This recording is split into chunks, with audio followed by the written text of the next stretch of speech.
જય માતાજી. નીચે વાંચો પોસ્ટના શબ્દો કે દીકરી હોવું સહેલું નથી, પોતાના માતા પિતાને મળવા માટે ચાર લોકોની પરવાનગી લેવી પડે છે. તો ભાઈ અમુક પોસ્ટ તો હાવ એટલે હાવ તદ્દન ખોટી છે, બરાબર. અમુક કહેવતો કેમ તદ્દન ખોટી હોય એની જેમ વર્તમાન સમયમાં મને નથી લાગતું કે દીકરીઓને એના પપ્પાના ઘરે જવા માટે પરવાનગી લેવી પડતી હશે અમુક કાસ્ટને બાદ કરીને. એ કાસ્ટમાં અત્યારે તો ઘણું બધું ફેરફાર થઈ ગયા છે. બાકી અમારા પટેલ સમાજમાં મને નથી લાગતું કે દીકરીઓને કોઈ પરમિશન લેવી પડે. પૂછે એ સારી વાત છે, પણ પૂછ્યા વગેરે કેટલી દીકરીઓ જાતી હોય છે ને મમ્મી પપ્પા અહીંયા, બરાબર. જો કે મમ્મી પપ્પા કે જાય નહીં, પહેલાં તો એને તેડવા આવી જતા હોય છે, એટલી છૂટછાટવાળો છે અમારો સમાજ.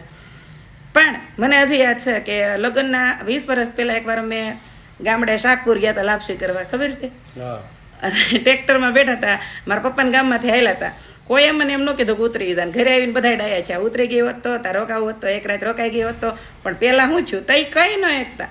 અમારી વખતે જ્યારે 20-25 વર્ષ પહેલાં